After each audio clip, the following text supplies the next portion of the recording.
Hey guys, Ryan Dement from Chasing Financial Freedom podcast. I hope you guys are having a great day. This week on the podcast, we have Daniel Blue. Daniel started his life out in a pretty tough spot. He had a daughter at the age of 19, got addicted to Oxycontin, dropped out of college, but then built a 7-figure business. And he has a very powerful story that he wants to share with us. Daniel, welcome to the show. Ryan, thank you so much for the introduction and appreciate you having me here on your show. You're more than welcome. I really think what you're doing is really cool, and I get it. We connected on a couple pieces. But before we get there, tell the listeners a little bit about yourself.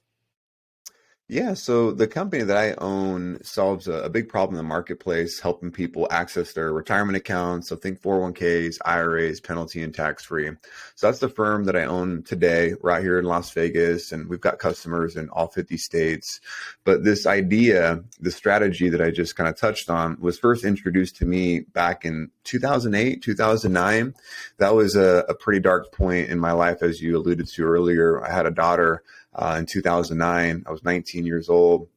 I was addicted to Oxycontin, and I was in the real estate sales space at this time, just trying to figure life out. I just quit college because college was something that society told me to go to. I wasn't there to go to college to become a doctor or, some kind of specific niche. I just went because that's what America told me to do. So when I found sales, I'm like, why do I need college? So after 3 months, I dropped out. Ended up finding sales as a career that allowed me to kind of control my own income. And in that space, I was able to listen and hear and be surrounded by other people that mentioned things along the lines of using a 401k or IRA to flip a house. I remember hearing people say they use their retirement account to purchase a rental property. And that stuff was foreign to me, Ryan, because I grew up thinking that 401ks and IRAs is where you buy Nike stock.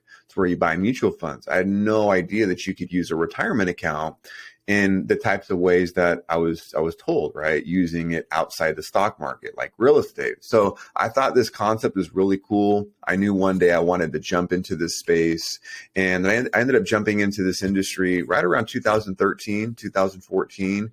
I got into what I call the self-directed retirement account space. And it's pretty crazy to think that we're in 2022 and about almost 10 years now that I've been at it. So you heard all that. You started researching it. What did you have to do to get into the space? Is there licensing? What does it require for you to actually help people with their self-directed 401ks or IRAs? Yeah, the cool thing about what we do, Ryan, is we're not financial advisors. So I'm not here to sell stocks or insurance or really push anything. What we're purely designed as is an education company, right? And a lot of where I'm at today is because of other people, learning from other people, getting wisdom. And then obviously there's a lot of work that you have to do on your own. Whatever, whether you're a teacher, whether you're a digital marketer, you have to roll up the sleeves and you got to stay up late. You got to work weekends. You got to get up early and you got to get better at your craft, right? So there definitely was some of that. I'm blessed to have an awesome team. I've got about 13 employees and, combined, my staff has decades of experience in the self-directed space. But to put it in really simple terms, Ryan, what we teach people is Googleable information. Like you literally can Google the stuff on your own. You can Google solo 401k. You can Google self-directed IRA, right? All of this stuff is public information. So we don't sell investments, which means, again, we're not licensed. We just provide pure education and helping people understand that there's this whole other world out here. Right. I'm not here to beat up the stock market or say where your money is now and how it's set up now stinks. You should change. I'm just here to say that there's another tool in your tool belt that you could be using. Right. Like I'll give you an example. We had a gal that was working as a hairdresser for a number of years, and she wanted to start her own online business. She needed about $20,000 to buy some product to get that business launched. She didn't want to borrow money from the bank. So the idea of accessing her retirement account penalty and tax free to fund her business, that appealed to her. So we were able to teach her how it was possible to take her IRA or 401k from her old job, move it into what's called a solo 401k. Mm-hmm. And then from there, she can access that money penalty and tax free using the loan feature. And she was able to use that money to pull the $20,000 out of the account, buy her product, fund her business, make money that way.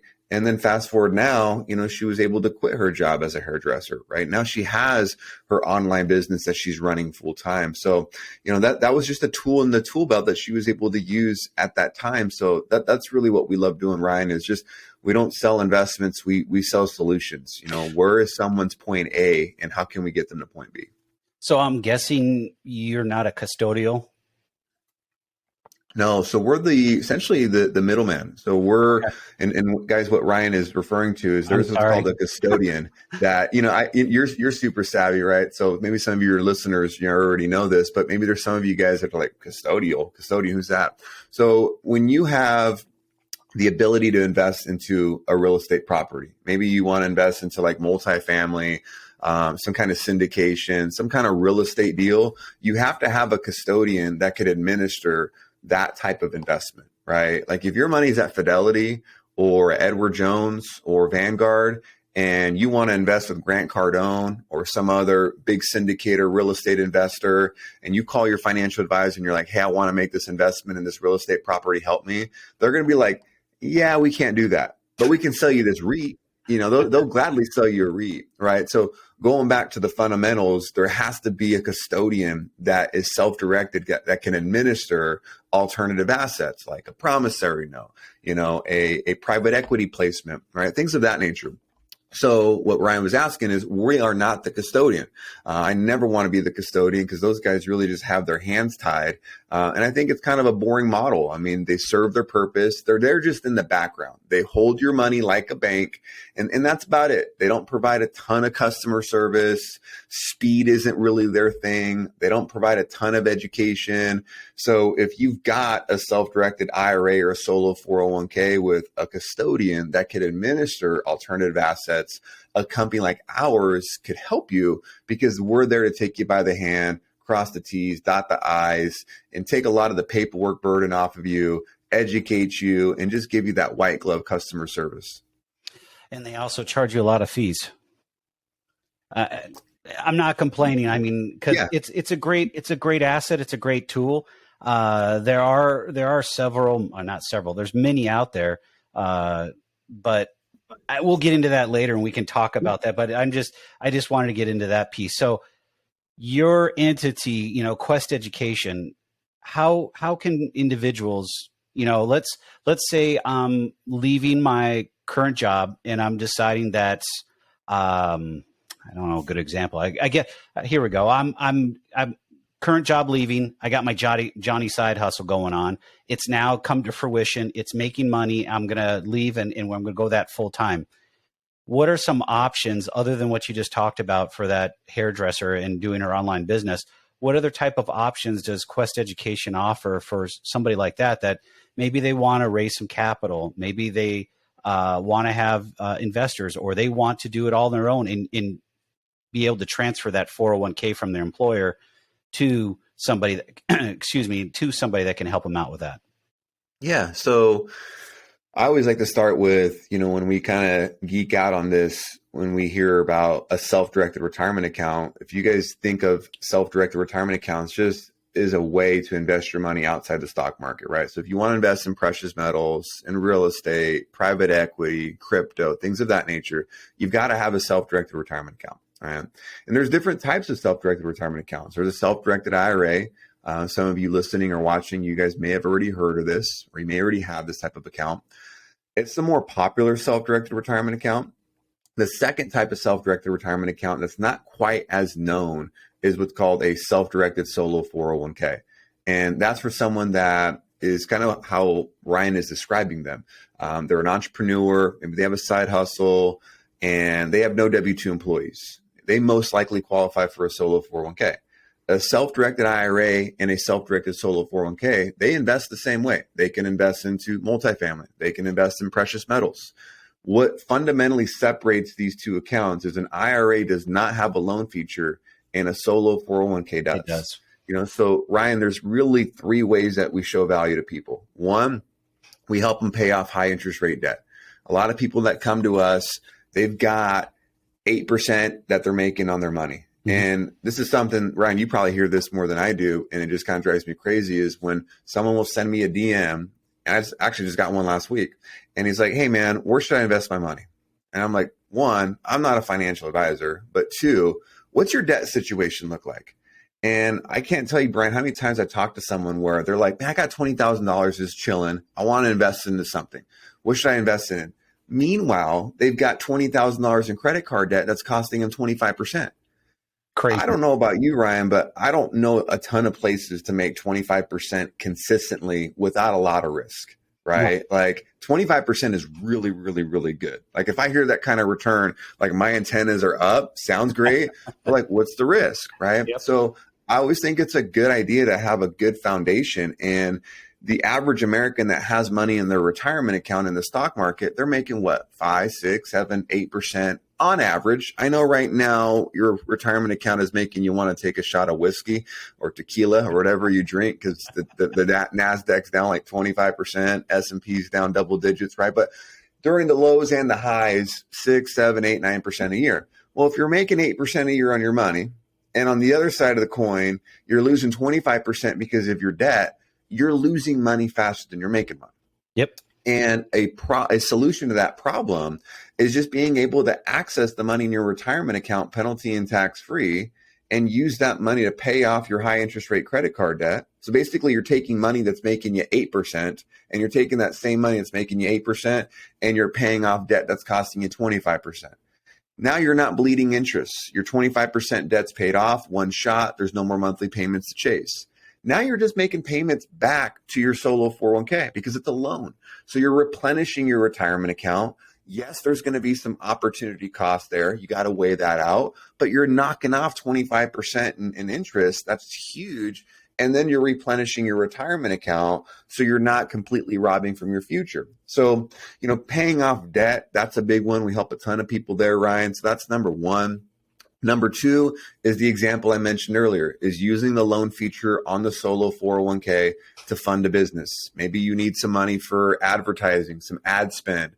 Maybe you want to invest into a coaching program, or you need some money for product, right? You can use money from a 401k from your old job or an IRA. You can't access that money penalty and tax free to fund your business. But what you might be able to do is move that IRA or that 401k from your old job into the solo 401k. And then from there, use the loan feature and take 50% of the account value, or 50,000, whichever number is less, take that money out penalty and tax free, and fund your business. So one, we help you pay off debt if that's your pain point. Two, we'll help you get some working capital if that's a need of yours. Three is helping you have investment options outside the stock market. And both a self-directed IRA and a solo 401k can accomplish that, like I mentioned earlier. There's a lot of people that want diversification. They've got money in the stock market. They've got their index funds, their stocks. But they're like, man, it'd be cool to have some of my retirement account money do some things outside the stock market, in the alternative investment space. And there's a ton of options out there. It's just, unfortunately, your financial advisors at Edward Jones and Fidelity, they're not going to talk to you about the stuff that Ryan and I are discussing, because it doesn't make them money. No. Why would they teach you how to access your money penalty and tax free to fund your business? It doesn't make them any revenue. Yeah, and they have to pitch products that they're told to pitch. They're not fiduciaries. We can go into a whole nother line of that. Oh, that's probably like a 2-hour episode. Oh, yeah, that's a big one. So can we go back to the first one? Because I think this is where you hear it and I hear it. When people come to me for financial coaching, they tell me they got $20,000, $30,000, $40,000 worth of debt, and they have no idea what to do. And it's one of the things I first ask is, do you have a 401k? Because I would talk about a 401k loan, but ultimately that is not a great step. I stopped pitching that a long time ago, but it used to be an option, especially if someone was in bad shape. Like, let's say they were delinquent, collections, going down the route of, unfortunately, legal. I would talk to them about that, because it is an option. They can do it, and it would save them. But now with this option that you presented with a self-directed solo 401k, it's a great option. I have two questions, so we can go through it. One, I don't know enough about this piece. If you have W-2 employees, can you have a solo 401k? Are they part-time? If they're part-time, then yes. If It, they're when we say it, part-time, is it a true 20 hours or is there a calculation? yeah. So basically, the rules is if you have full-time W-2 employees that are not you or a Okay. spouse, then technically you're not a solopreneur, right? Okay. So you could still set up a 401k and do some of the things that we're talking about, but it's no longer a solo 401k. And then also you're going to have to offer the plan to your employees. Got it. So let's say I'm in that situation. I have $25,000 worth of debt. I don't have employees. How how does the loan work? And could you walk through a little bit of that of how, if someone comes to you guys at Quest Education, what you guys would do? And then I guess we need to back up one other step too, is how do they find a provider that they can work with? Yeah. So basically the numbers are pretty set in stone. So you can take 50% of the account value or 50,000, whichever number is less, out of your solo 401k. It's a 5-year loan and the interest rate is prime plus 2.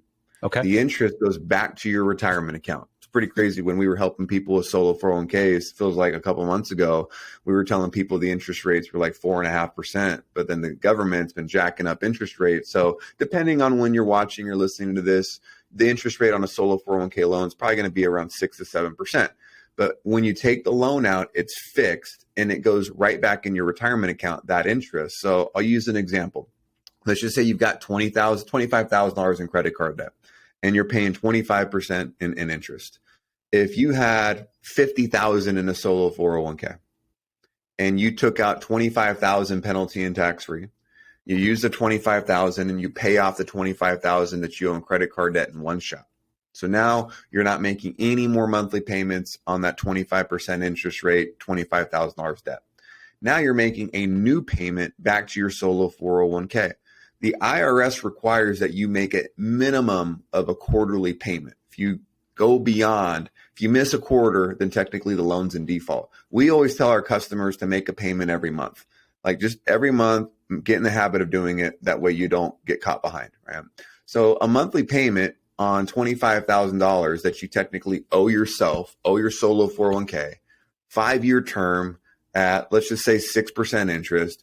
The monthly payment on that bad boy is going to be somewhere in the 500s, right? Okay. That would be the monthly payment you would have to pay back to your solo 401k.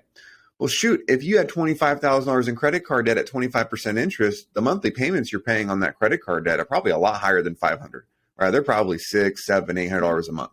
Easy. Probably pushing $1,000, I would say. Yeah, exactly. Especially if you're trying to pay a little bit more than just the minimum, right? Yes. So you're with this scenario, you're going to save a lot of money every month, just the spread between the monthly payments, right? And then now you're not losing money on the interest, because we both know, Ryan, when you make a monthly payment to Chase and you owe 25% interest, a lot of that's just going straight to the interest. It's not even going towards the principal. Yes. And it just gets you in trouble. I mean, it's a long-term problem, and that you got a short-term solution, 5 years. So you got 5 years of making that $500 a month payment. Think about the money that you're saving from what you were paying to the creditors, and now you're paying yourself back, still making money. And the other piece that I always talk about is I don't have the ups and downs of the market to deal with. So if you're let's just say you're investing in a real estate deal, because let's call this a real estate deal. You're staying across the board and it's equal, and you're not getting that dip like you are today. Like you said, go get that shot of whiskey or tequila because it's down 25%. You're making your 6 or 7% and it's steady, and you don't have to worry about it, and you could sleep at night. Yeah. And also another talking point, Ryan, a lot of people forget is when you pay off a good chunk of personal debt, like the example of the $25,000 in credit card debt, not only are you going to save thousands of dollars in interest, but your credit score. Like, what do you think it's going to do to your credit score? The more personal debt that you have, the higher your utilization rate is, which is going to bring down your credit score. And I know what it's like to have a 500 credit score. I've been there. It stinks. It sucks. I also know what it's like to have a 700, an 800 credit score. It's so much better, right? Like I can get 0% interest rate credit cards. I can get lines of credit at 8% interest, right? So one thing I want to really stress is the strategy I'm talking about with Ryan here, guys, this isn't the only strategy, right? Like if you can get a home equity line of credit at 3%, cool. Like that's a great option. That's an option worth exploring, right? I just like to have options. And I think everyone listening to this, watching this wants to have more than one option. And if what I'm explaining to you using the solo 401k sounds like a great option, you should be the captain of your own ship and make your own decision. However, it's just good to have options out there. I just love the fact that this is a strategy that can pay off your debt, but really improve your credit score, because I can't tell you how important it is to have a really good personal credit score. I mean, I started Quest Education 4 years ago on 0% credit cards. Like I maxed these bad boys out, went into a lot of credit card debt, but I was able to buy myself time because I had 0% for 12 months, 15 months, right? And being able to have that kind of leverage is huge. And, you just have access to a lot more options when you have a good personal credit score. It makes a huge difference. I've got a question because I haven't recently heard this one or someone's asked me. I'm currently employed at my job, XYZ company. I have a 401k. I'm still employed. Am I able to move it to a self-directed if I want to? The only way is if you're over 59 and a half years of age. Then there's a decent shot. If you're 40 years old and you have only one retirement account and it's a 401k with a current employer, yeah, you're handcuffed to that plan. So you have it has to stay in place until you leave the company. Yeah. And what you could do too, another scenario is, let's just say you've got money in a 401k with a current job. You're 45 years old, but you do some consulting on the side. You've got the side hustle and you've got a 401k from another employer, right? Well, you could take that 401k from your old job and still move it to a solo 401k while you're a W-2 employee with your 9 to 5, right? So like that still works. What about if I got Johnny's side hustle going and I want to create a solo 401k? Can I do that too? So I'm consulting on the side and I want to be able to put some of that into my retirement fund that way. Can I do that also? Yeah, you just need to really make sure you know the numbers, because the total contributions for a solo 401k is just right around $60,000 total. But that's combining contributions that you're making as an employee of your business and the employer of your business, because the solo 401k is tied to an entity. It's tied to either an LLC or an S corp, like some kind of business it's tied to. That business has to be generating you income. So you have to be able to take income from that business and then you can contribute that into the solo 401k. Meanwhile, if you are a W-2 employee, you have a 401k there and you're putting money into that plan, that can still be done, but you can't max out both contributions, right? Like you can't max out the $19,500 as you, the employee of a company you work for, and then the $60K you having a business on the side. So it has to be altogether in aggregate. It has to be a total for them. Mm-hmm. Okay. Yeah. That's cool. I mean, at least if people have something on the side going and in their consulting and they have a way to do that, then that would be great too. So, I mean, that's another option. What other options do we have? I mean, we've kind of stuck on this one. What else do you see on a daily basis in what you help people with? I really see a lot of people, especially right now, wanting just more freedom, more options, the ability to use their money in different ways. And I think it's always an important topic, especially now during this time. And I try to just stay in my lane, Ryan. Like there's another type of account called the Rob's plan. It's a rollover business startup plan. That's for a lot of franchises. That's pretty complicated plan. It's a 401k with a C corp and shares are exchanged. And that's a beast. That's a behemoth.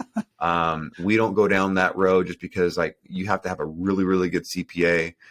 You have to have a really good legal team. And we just try to stay in our lane, Ryan. Like we stay in our lane in the sense of solo 401ks and self-directed IRAs, mainly solo 401ks. I probably would say 95, 97% of our customers have solo 401ks, because when we explain the difference between a self-directed IRA and a solo 401k, it's a no-brainer, right? The loan feature that doesn't apply to the IRA, you can contribute right around $60,000 a year into a solo 401k, whereas an IRA, you can only contribute $6,000 a year. So the contribution limits are a lot higher on the solo 401k. And then I don't want the audience to get confused when I say, contributing $60,000 a year into a solo 401k or $6,000 contributions to an IRA per year. Don't get that confused between the amount of money you can put into these plans, because basically there's two ways to fund a solo 401k. You can either take a 401k from your old job or an IRA and convert it to a solo 401k. There's no ceiling there. If you've got $300,000 or $30,000, you can take those dollars and convert it into a solo 401k. And because you're taking money from a 401k from an old job or an IRA and you're moving it to a solo 401k, there's no taxable event that's created here, because the money is just going from one retirement account into another retirement account. And both of these accounts are IRS approved. That's the cool thing about everything I'm saying to you guys here is this isn't brand new. Like, this has been around for decades. It's all IRS approved. So like, you're not, walking into some new situation. The other way to fund money into a retirement account is a contribution. Mm-hmm. Like, that's cash money contribution. That's new money contribution. There's a ceiling there. And that ceiling is that 60,000, right around that 60,000, depending on how much money you bring in from your business into the solo versus the 6,000, into an IRA. It's complicated and people get overwhelmed with it. And it took me a while to understand it for sure. And I know there's so many benefits, and we haven't even touched on it yet. One of the things that the reason why I got into it is because real estate note investing, buying defaulted mortgages. I've also used it to fund a business. I've done a lot of different things with it, but a lot of people don't understand that.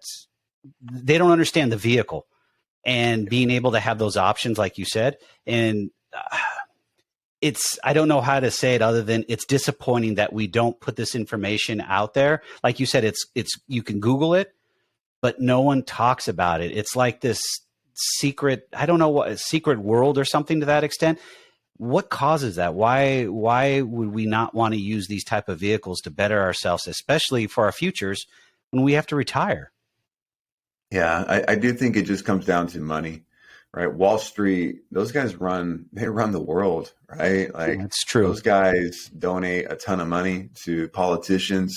They spend billions of dollars on ads on, cable news stations. They're no joke, and they're there to protect their business model. It's very simple. They make money based off of assets under management.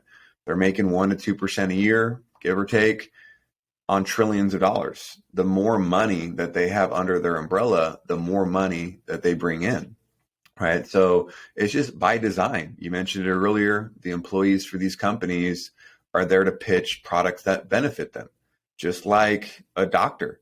A doctor is going to have, and I'm not here to shit on doctors. Like, if you're a doctor, don't get upset at me.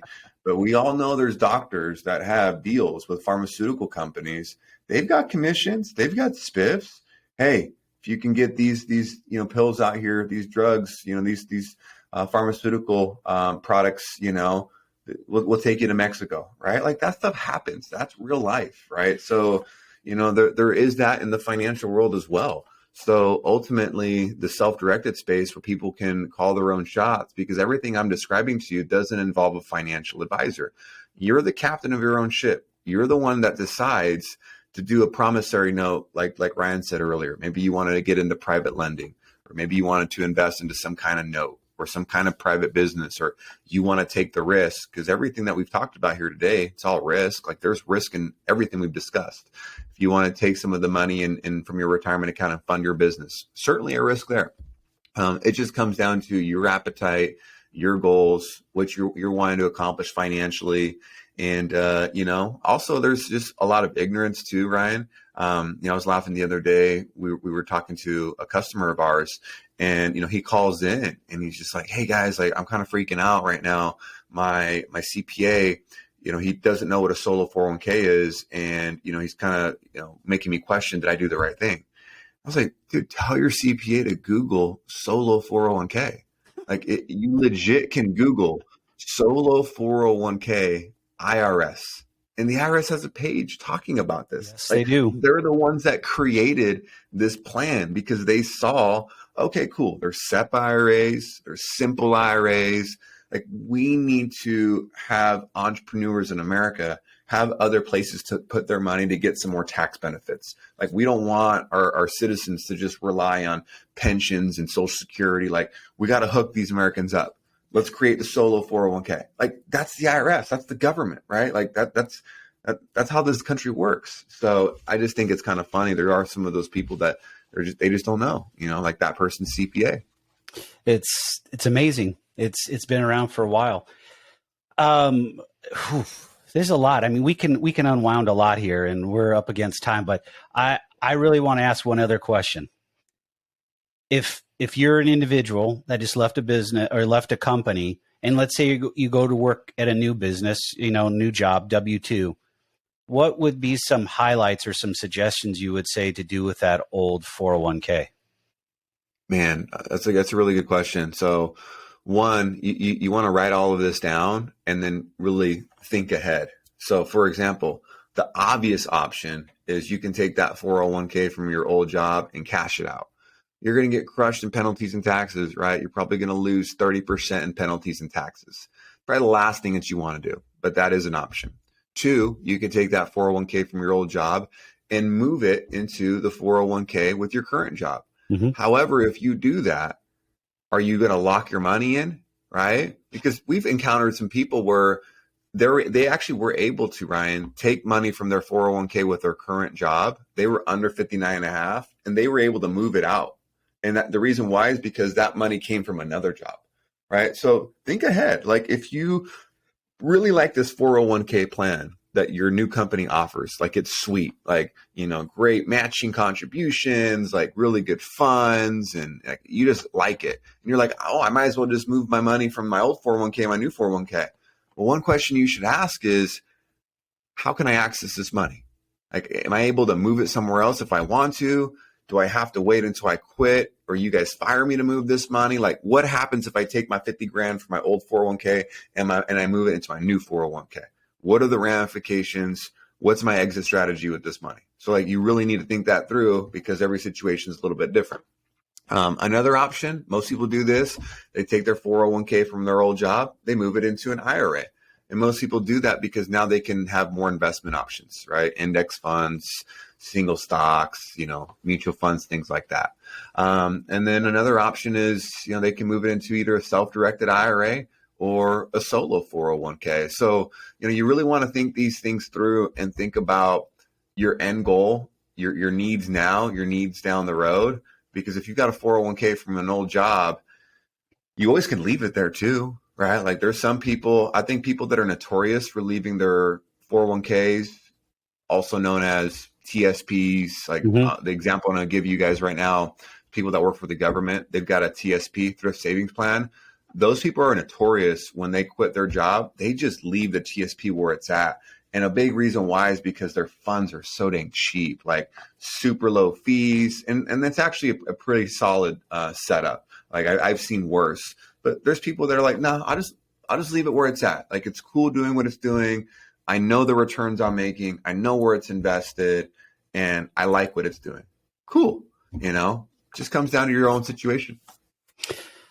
A lot of options, and we could keep on going, and we definitely need to have you back on another conversation, because I think we could really talk some great things about not just self-directed items, but just money in general and just approaching that piece. Love it, man. It's always a fun time geeking out.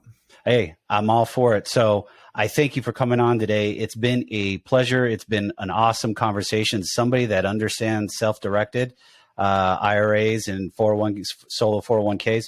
That's awesome, because there's not too many people talking about this. Again, thank you for having me, and hopefully we've been able to impact at least just one person here today.